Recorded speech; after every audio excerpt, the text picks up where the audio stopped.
Okay, I think we're going to go ahead and get started. Thank you all for joining. Today's brown bag is co-sponsored with the Dave Rockefeller Center for Latin America Studies. And we are really happy that Dr. Selene Manga could join us today. Probably some of the folks from GHP remember Dr. Manga from last year. She was a Takemi fellow with us. She got very engaged also in activities we had at Dr. Class across the river and on this side as well. And she's Diversity, Equity, and Inclusivity Board member from Doctors Without Borders in New York, but she's in Peru now, and she'll be here with us next week for the 40th anniversary of the Takemi program. Selene, it's wonderful to have you with us to talk about a really important topic, very close to what I do, but really important for the entire world. So, floor is yours. Thanks for being with us today. Thank you, Dr. Marcia, for the invitation and for all the support you are giving to us, the students. Thank you so much. It's a pleasure to be here. I am honored. I couldn't start without sending my praying and my thoughts to the people in the struggle now in the wars. And I hope the suffering will pass soon and we will find peace somehow. Just a brief remind that the war is a condition where anyone can win. And our condolences for the people who are in the struggle. I got in this invitation. I am honored to talk to you and to share my personal experience, my professional view about the environmental devastation, about the unlawful gold mining, and the persecution of the indigenous ways of life in the Peruvian Amazon. So recently I returned to my country from Harvard and I started working for MSF in this area. So these reflections are coming from the field. The content will be, we will talk briefly about the geopolitics of the Amazon biome, the commodification of nature, the persecution of indigenous people, the ways of life in the Peruvian Amazon, how to stop destruction of life.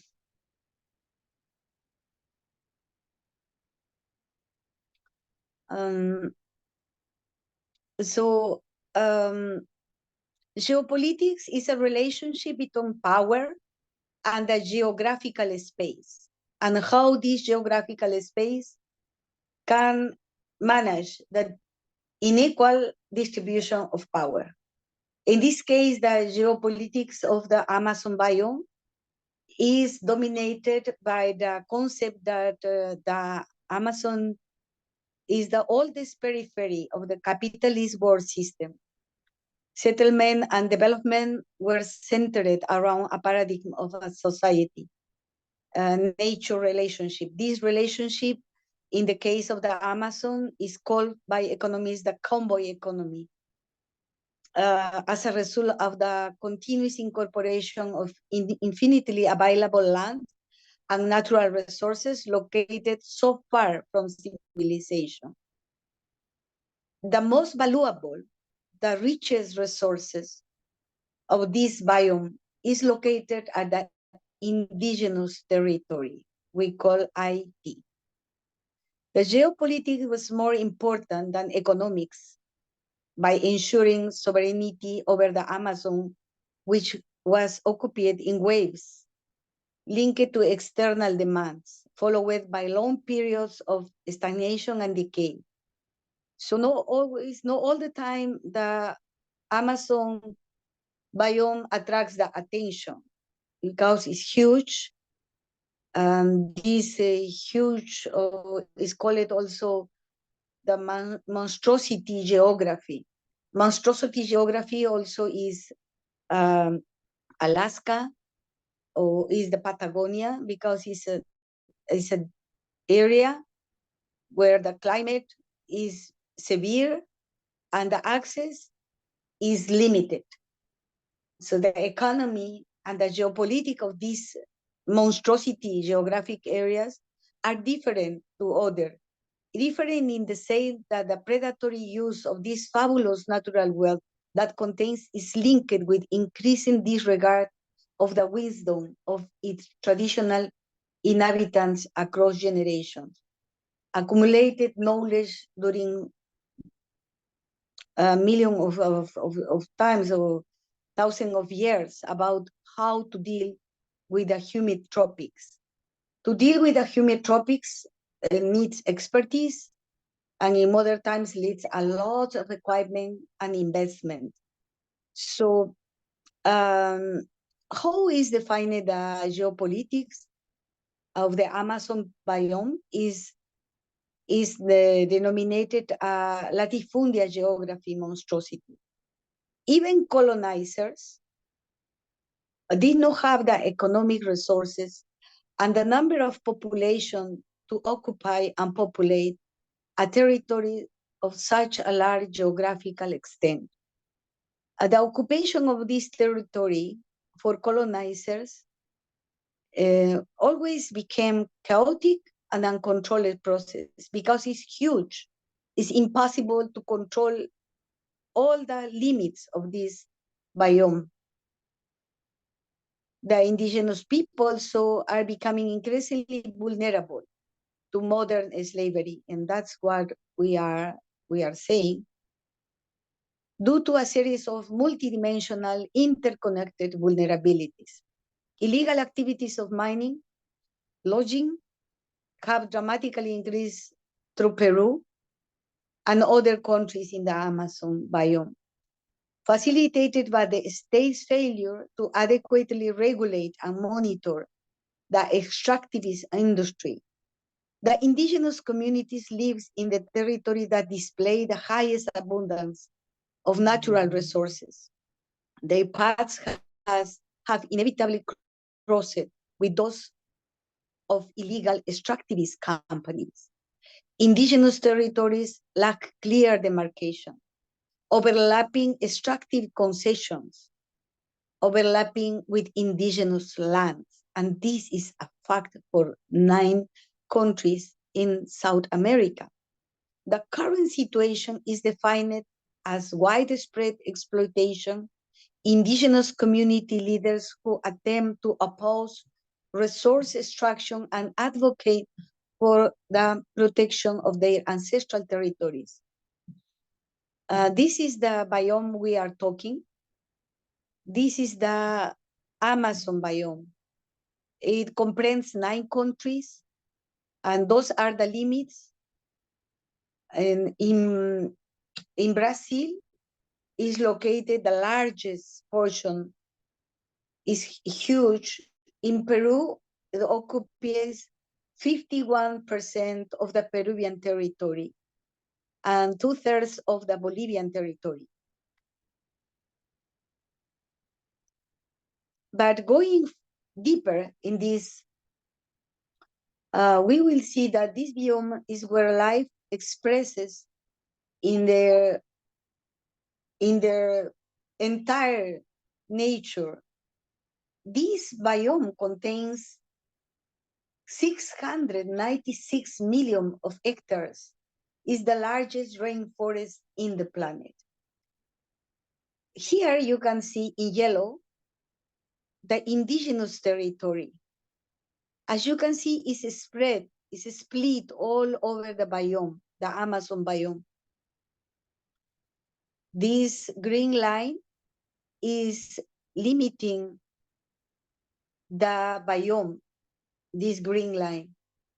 And these green spots are the natural protected area and are occupied by indigenous groups. And the area in gray is the unprotected area. The unprotected area are 558 different types of unprotected area. If you compare with the natural protected area by the governments of these 9 countries, it's just 200 of those. So you can see the huge territory, the many political complexities, and determinants of the conditions for the people who are the natural and ancient inhabitants of this part of the planet.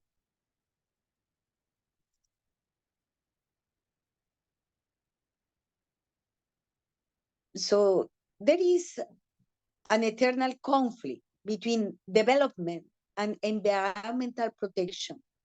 And this conflict has arose public policies as expression and result of this conflict. Here, into your left, you have a picture of the Peruvian Madre de Dios department in the year 1968. Is the same picture in the 2021. And this means 280,000 square kilometers of forest has been devastated in the last 21 years. It's the same size as the territory of the country of Ecuador. In Peru, the extension of the Amazon biome is 78 millions of hectares, and this capture and store the largest amount of carbon in the world. And Peru has not another source of carbon, water, energy in other parts of the country. And it's also a natural barrier. This prolific nature mitigates the climate change with 79 billion metric tons of carbon just in Peru.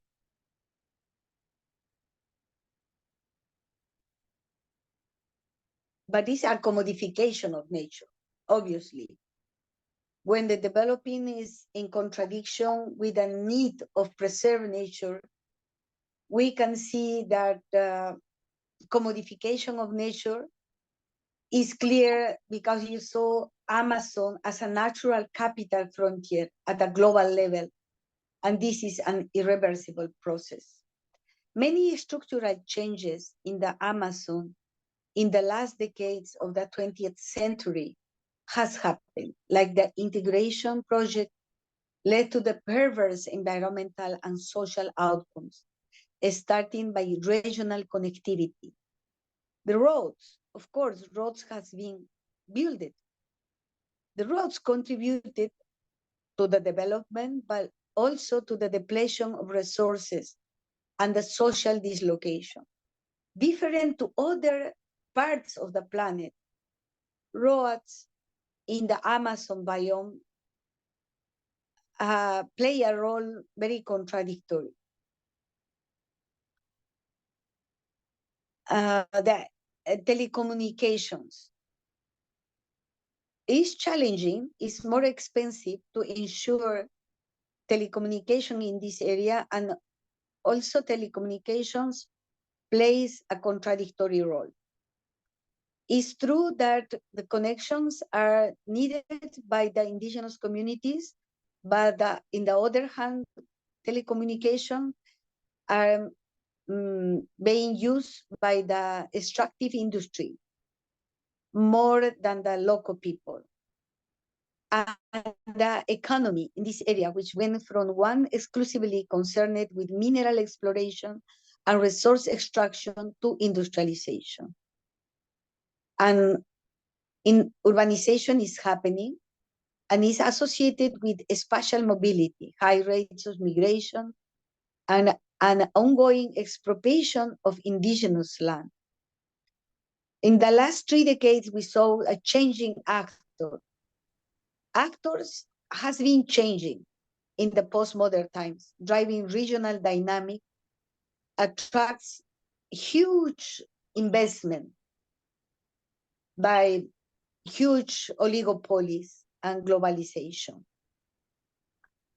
And one example of this economy is the World Bank Prototype Carbon Fund, develops a public and private greenhouse gas emission reduction projects to preserve carbon in the Amazon forest and agro ecosystems, diversity offset and compensatory mitigation programs.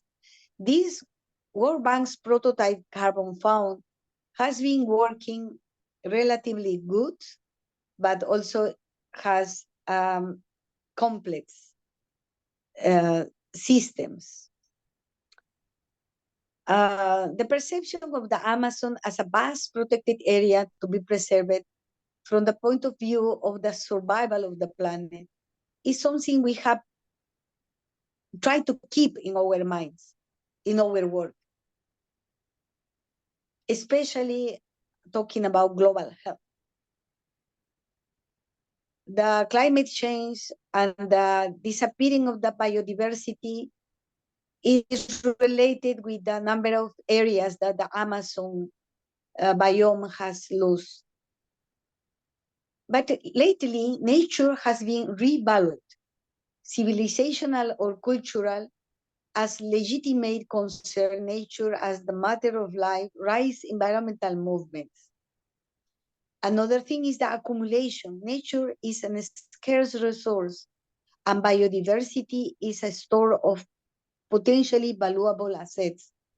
So given the advancement of technology may sustain the future valorization of capital. But the current political economy of the capitalism is not sincere with us. So the political economy of the biome in the Amazon do not consider the nature as a capital. So nature became fictitious commodities, like the air, the water, the biodiversity, were not produced for sale on the market, cannot be sold on the market. And that is a characteristic of the economy of this region. Like at the start of the industrialization, when land, money, and labor were transformed into fictitious commodities, creating later real markets, we are saying this process with the Amazon biome. And water. Water is considered the blue gold of the 21st century in global terms. There are shortage and rising consuming.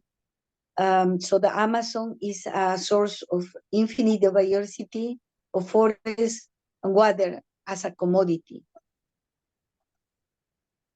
Those are the main extractive activities according with the Coalition Rights and Resource Initiative report from 2017 to 2021. As you can see, this is just the Amazon biome and the main extractive industries that are working in this region. In Peru, Colombia, and Guatemala, the mining, basically illegal mining, is the main extractive activity. Infrastructure is also affecting the biome, and also for Mexico and Honduras.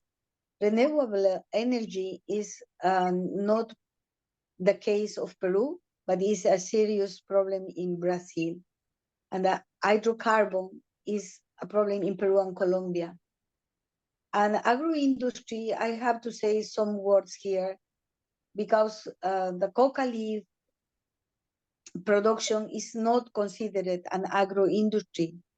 But talking in true, coca leaves production is the more successful agro-industry in these countries, especially in the Amazon countries of Bolivia, Peru, and Colombia, and between these three. So it's not related here to an extractive activity because it's illegal, goes to the narco traffic, but is the main source of destruction of the Peruvian Amazon. So let me talk to you about the persecution of indigenous ways of life in the Peruvian Amazon. It's very common to ignore a vast region where it's very far, far away and it's difficult to reach. It's very common to ignore that it's a geographical space inhabited by 3 million of indigenous people with diverse ancestral cultures. And these ancestral cultures has permitted the survival of the biome. They live in harmony with nature, they identify with it, they take care of it because it's their shelter, their storage of food, their life, their common home, the water for surviving. Communities of the Amazon are invisible to governments and extractive companies. Extractive companies love to ignore there exist communities in the Amazon. They are not taking into account the rights. Those rights are constantly violated. Investment in extractive activities weakens the social fabric of the community. These extractive activities lead to division and to population movements and even confrontation with social environmental conflicts are arising lately. The criminalization of protests of indigenous people because we belong to a different culture is more difficult to understand why we are protesting for defend our forest. And the harassment of human rights is classic and is a very old problem. And the killing of environmental defenders is becoming very common, as we will see in figures. The response of public authorities to these realities is not taking account the limited nature of non-renewable natural resources, which is a very serious constraint for, especially in those days where the climate change is pushing us to the end limit. The social environmental impact of extractive activities in the context of indigenous communities, multicultural, isolated, disregarded, gigantic region, call it monstrosity geography, impossible to control, and the dynamic ecosystem can change easily and fast, is one of the characteristics that make very difficult to maintain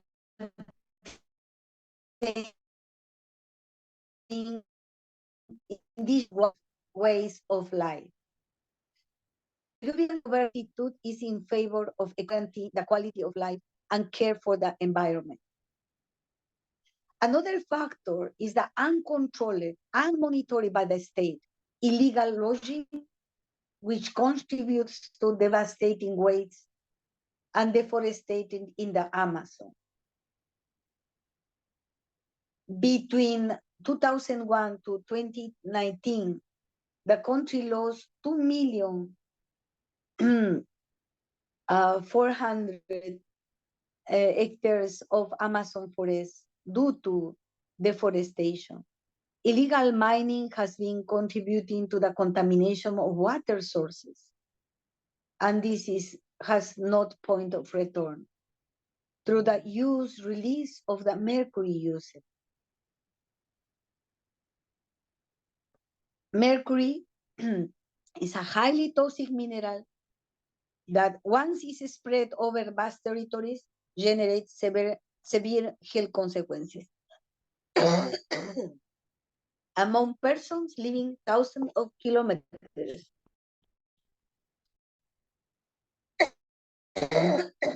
Sorry, far from mining areas.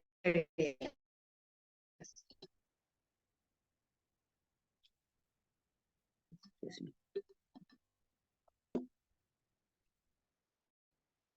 the main extractive activity in the Peruvian Amazon.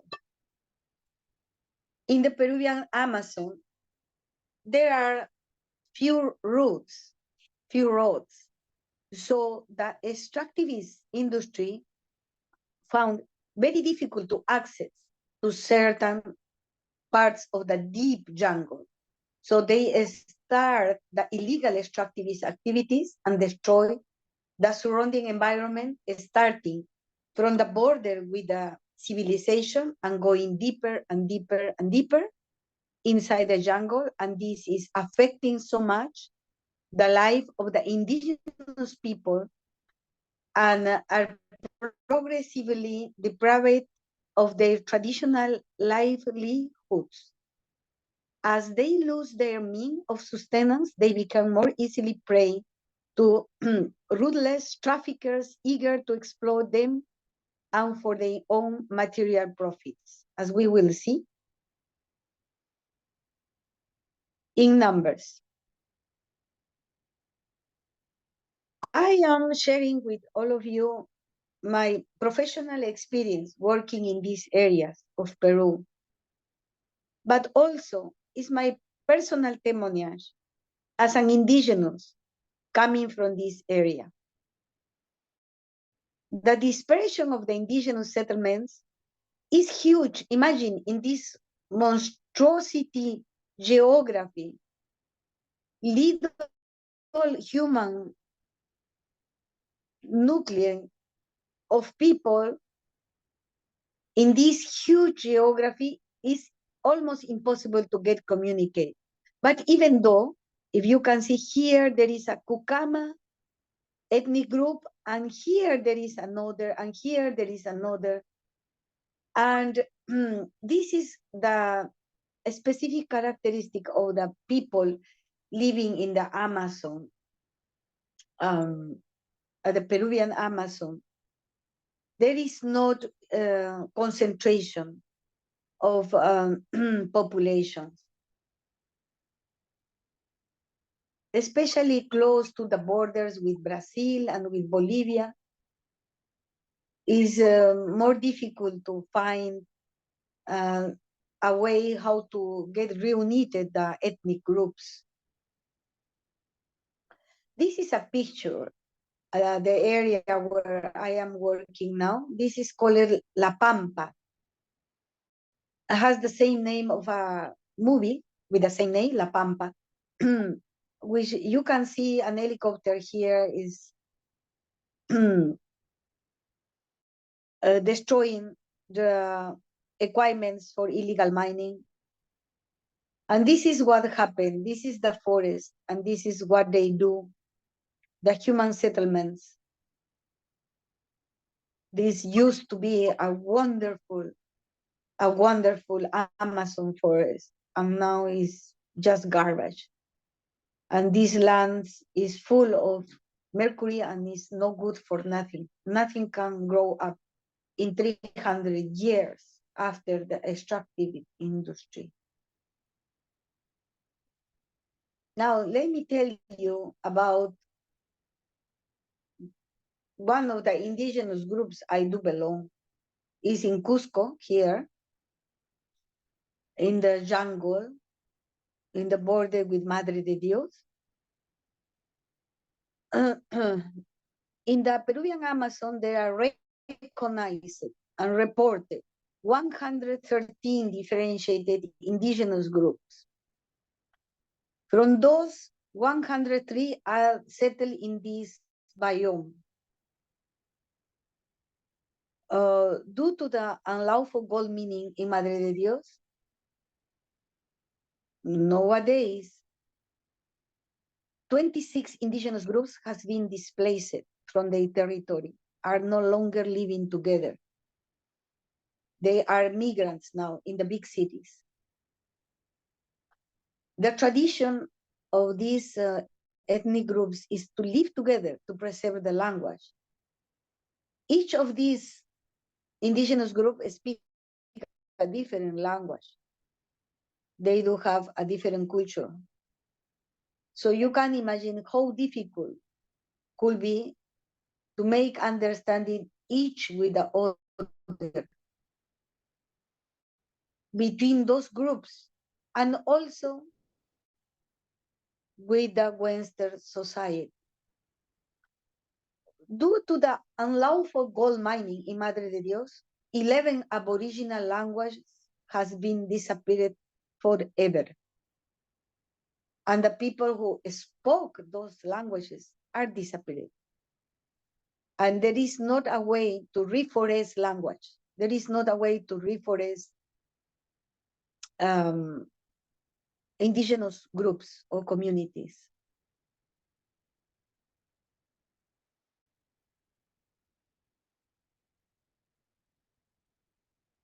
Who are the indigenous defenders of the Amazon? Indigenous defenders are voluntary people, leaders, who dedicate their lives to preserve the water sources, the forest itself, and the culture.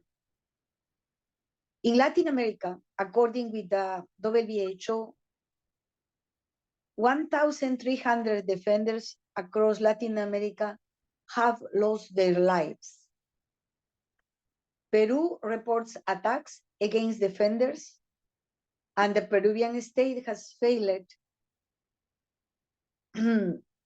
to protect those defenders of the environment by leaving it unpunished, those crimes. Only 5% of the killing of human rights defenders, including land and environmental defenders, has been legally resolved. In Mexico, 90% of the attacks against activists and journalists have gone unpunished. The case of Colombia is even worse. This is a Pareto curve showing that according with the Global Witness reports, 177 defenders lost their lives in 2022. 62 of them are indigenous, and 90% of these deaths are concentrated in 4 countries: Colombia, Brazil, Mexico, Peru, and Honduras. Of course, there are other countries in the world, like Congo, India, but why? You can see the relationship. Why 177 defenders lost their lives the last year in the most important biome of the planet?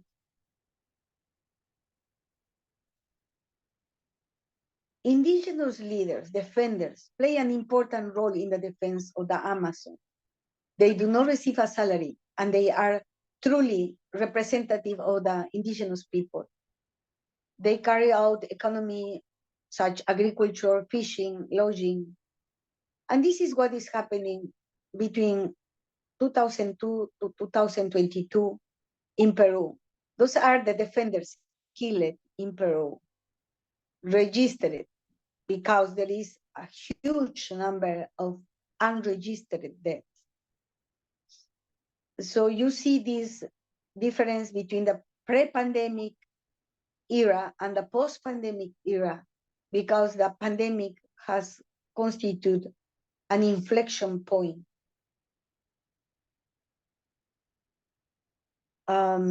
This is the environmental devastation due to illegal logging Peruvian Amazon from 2001 to 2019, expresses in millions of hectares. This is the bioma. We used to have 77 million of hectares, and is getting reduced. And this lost bioma, what represents for us is the displacement of 250,000 of indigenous people.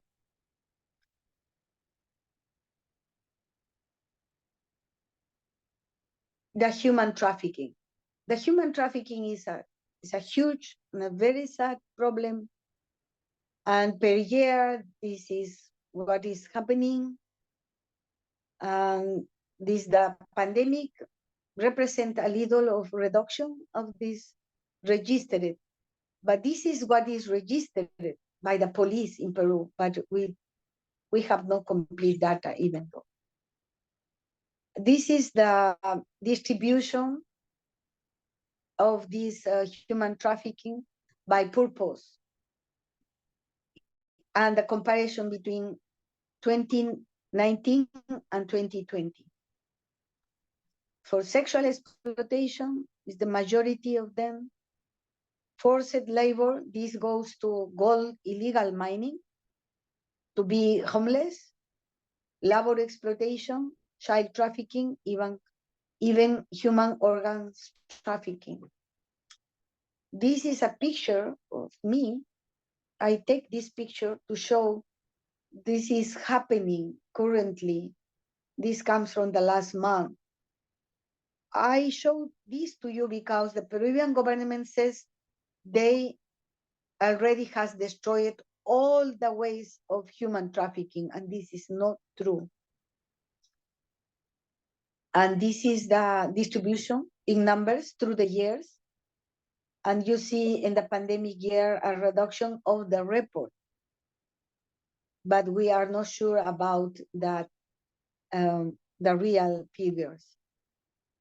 The oil is also a huge problem for us. This is the FECONACOR archives, and the Peruvian Amazon has an important amount of oil in the territory. This is the figures for the self-reported contamination in studied indigenous communities. Just in the studied communities, 37% reported soil contamination, 40% report oil contamination of the water, and 65% reports need to buy and collect drinking water, buying drinking water because it's not available. This is the comparative vaccines coverage, the big Amazonian capital of Loreto, and the cuencas. Cuencas is the deepest jungle, the deepest Amazonian biome. And you can see that is a reduction in the huge reduction in the coverage of BCG vaccine. And this is the, I will tell you about just the mercury in urine. This is the numbers, and this is the minimum acceptable, and this is the numbers we got. This is a very dangerous situation for health, and is non-acceptable levels of mercury in urine. So let's see how profitable is the illegal gold mining. Each day, a dredge can extract 80 to 120 grams of 24-karat gold. The price per gram in Peru of this type of metal in Iquitos, the capital of the Peruvian Amazon, is $53. Each operator obtaining at least 4,000 per day and almost $250,000 per month. A portion of the mineral extracted, 20 grams per month, is given to the indigenous or peasant community as payment for consenting to the activity in their territory. You can see the disbalance of power, the enormous disbalance, and this is like the old colonial times. We are changing gold by mirrors. Since the beginning of the pandemic, the number of dredges that suck up the riverbed to obtain the gold has multiplied by 10. And is increasing very dangerously the toxic substances as mercury, cadmium, and other metals in the water. And this is the percentage of indigenous who hold a national identification document, an ID. You see that in any of these communities who are important cities, no one's, no any city achieved that 100% of the inhabitants holding an ID. This tell you that how the state has no control or has no presence in those areas because it's very difficult. And just to finish, some strategies. I will talk about certain policies that can stop the destruction of life. The Union of the Amazon countries built a counterpoint in relationship with free trade area of the Americas and the European Union, a collective presence and common strategy between these 9 countries. Indigenous communities have a wealth of traditional knowledge about their environment, including how to adapt to changing climates. It's essential to respect and integrate into the policies this knowledge. Adaptation is important, and mitigation strategies has to include the indigenous communities' knowledge. Integration to control illegal activities, drug trafficking, smuggling, money laundering, illegal gold mining. All these things are happening uncontrolled in Peru, especially nowadays. On the Pacific coast and in the Central America, where there is a growing military presence in the shape of forward operating sites location, named FOS. In Colombia is named the Plan Colombia. Some interventions of the army has been regulated and help in certain areas, help the indigenous life preservation. Transversality is another strategy we can put in our policies, in all the ministries, forced to include in the policy of measures to protect rights of indigenous women, incentives to preserve cultural practice. There are no incentives to preserve languages, tradition, as a way to build resilience by maintaining senses of identity and connections to the land. And for finalized community-based strategies. Community-led initiatives are quite important, empowering indigenous communities to lead their own initiatives for climate resilience. Why do not let the expert manage the preservation of the biome where they do live? These initiatives should be culturally sensitive and adapted to the specific needs and tradition of each community. Several NGOs, several European and North American foundations are working, but imagine they just can't afford 2% of the solutions we should bring there. It's an enormous area, and it's difficult, very difficult to achieve. Cultural resilience in indigenous communities, health and climate change requires an holistic, a culturally sensitive, and community-driven approach. It recognizes the intrinsic link between culture, environment, well-being, and seeks to empower indigenous communities to adapt and thrive in the face of climate change challenge while preserving their rich cultural heritage. Indigenous women empowerment. By promoting the women participation in the Asamblea Comunal, we can reach better results for climate resilience.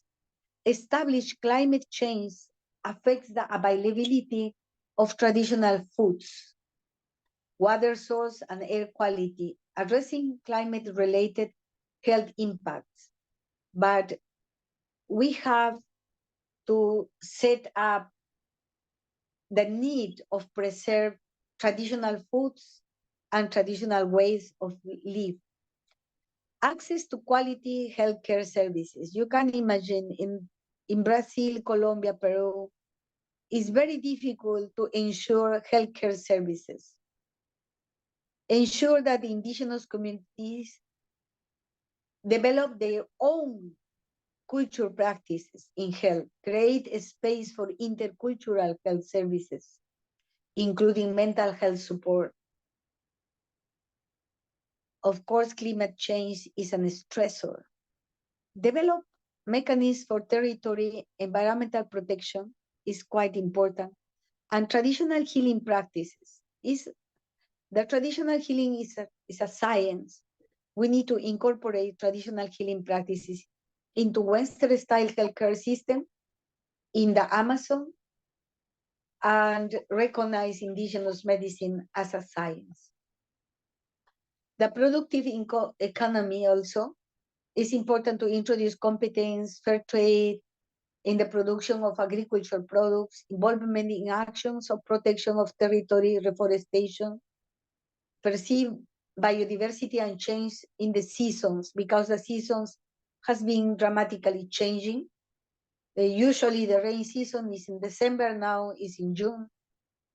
So if we know as indigenous people, we do not perceive these changes, we will be blocked in the economic change.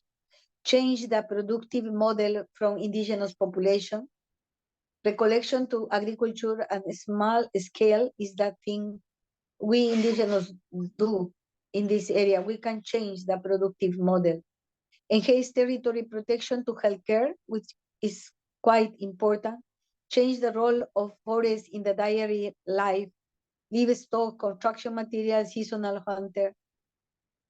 Network of indigenous women, maestras curanderas, indigenous drugstore network. Currently, after returning from Harvard, I started a project with the help of Harvard, building a network of indigenous drugstores in the Amazon. So we will have a meeting next year. On this, we will bring our pharmacies, our traditional pharmacies, our indigenous pharmacies, and we will meet all together. Brazil, Colombia, Peru, and Bolivia by now. Thank you so much, and sorry for taking more time.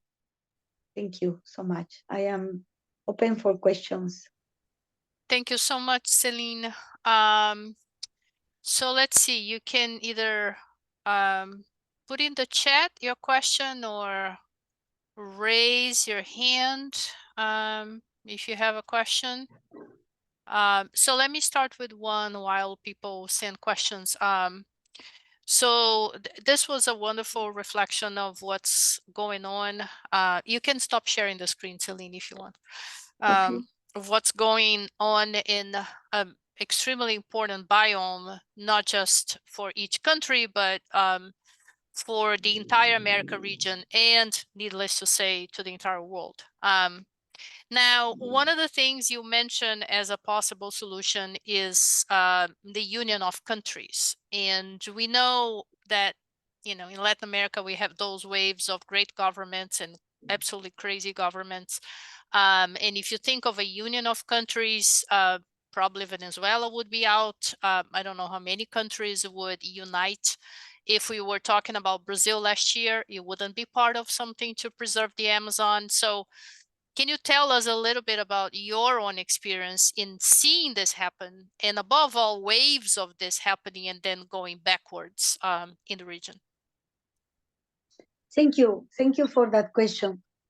So what I see in my diary experience is the states of Brazil, Peru, Colombia, Bolivia, Suriname, Venezuela are making attempts to create a commonwealth or defend the Amazonian biome, but is also stopped by the extractivist industry. There are many lobbies and many industries interests who are playing a role in this game.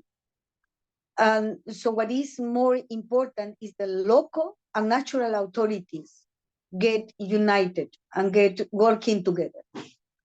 The local authorities could be the mayors, could be indigenous leaders, could be women leaders, and also is very important the presence of the provincial and districtal representation. When the people itself get united, this work much, much better. So the states has an agreement, and they signed up 3 agreements so far. They are not respecting the agreement. The first agreement has started in 1970 in the Mercosur, attempting to preserve and reforest the Amazonian. But it's not working well because the many constraints of the capitalism, of the advancement of the climate change, and the huge influence of the extractivist industry. Lately, the illegal mining extraction in Brazil and Peru has destroyed the institutions which has been holding these agreements. So for me, it's better to believe and to stand by the natural leaders and the regional, the local, the community leaders, and try to make agreements between us, between indigenous. Indigenous from Colombia are suffering the same. Indigenous from Brazil, we are the same. We are just one biome. And to me, so the encounter is, I do attend a meeting in Manaus, Brazil, where the indigenous leader, we got reunited there and we got very specific agreements, and we are following those. But this will cover just 0.5% of the population of the indigenous groups. So that is my answer. Yeah, and following on that question, we have a question from Nick Menzies. You probably remember him. He's a professor here in the department. His question is, what is the role of countries outside of the region? So, for example, the US government, to affect what's happening. Does pressure from other countries have a role to play here? At Harvard, I learned to be critical. At Harvard, I learned to be honest. As I can say, this is the evil role they play. They say one word in one hand, but with the other hand, they are supporting, they are lobbying with the extractivist industry, and they are also supporting the illegal mining by buying gold. And they are the countries like US or European Union countries, they have no regulation to avoid buying illegal gold coming from the Amazon biome. It should be regulated. What is the origin of this gold? So maybe we can do something. But the discourse, the words they spoke are totally different to the acts we saw at the ground. At the ground level, we saw these American companies coming with different names, these Canadian companies exploiting legally the gold in one part of Peru, and illegally are supporting the illegal extraction of gold mining, which destroyed the Amazon biome. So it needs to be honesty. This needs to be just one discourse and one act. The act and the words are separate. In general, in the countries, I can say there are distinctions. So one of the distinctions is the Netherlands has rules, and they are severe to control, to not buy gold coming from suspicious sources.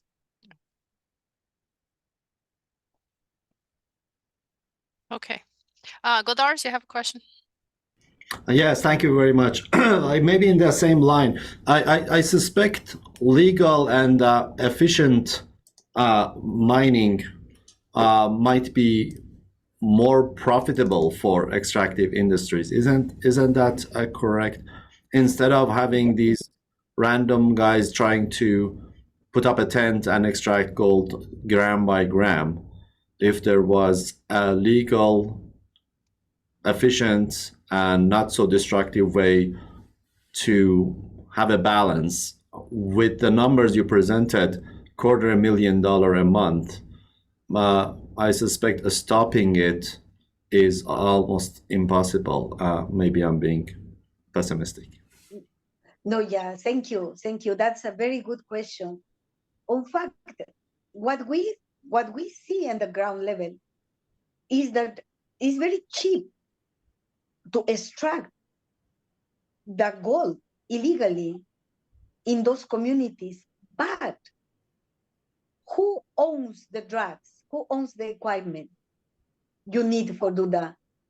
Those equipments are very expensive to set it up into the ground. So who really owns the wealth coming from illegal mining are those proprietaries of the machinery, of the equipment for dragging the river. And other people are slaves. It's the modern slavery. We have about 40% of the workforce are people under 18 years. Human trafficking, forced almost 250,000 of women to prostitution. And they are not making money. They are not becoming rich. As you see the health indicators in the region, the maternal mortality is the highest, the sexual transmitted diseases is the highest, the life expectancy is the lowest in the country, in the Amazon region. So this is a reflection of who really owns the $250,000 monthly. It's not the people who works 12, 14 hours a day, but dragging the river is the who owns the machinery, the equipment, and the people who has the transport, huge, heavy machinery to introduce those drugs into the river. And those are huge industries coming from rich countries. And remember, Godars, if it's a legal operation, you pay taxes. Yeah. Here, you pay, in fact, most of the money does not stay in the communities that are being exploited. So it's almost 2 o'clock. I know some people have to go to classes. I really want to thank Selene for joining us. It's really important to hear from you. You come from those communities. You know much better than anybody what's happening there. And for us, it's a real honor to have you joining us and bringing the voice from someone that really knows what's going on. And we're looking forward to seeing you next week. So safe travels. Thank you so much. Thank you all for joining. Thank you. Thank you. Thank you for joining. Thank you.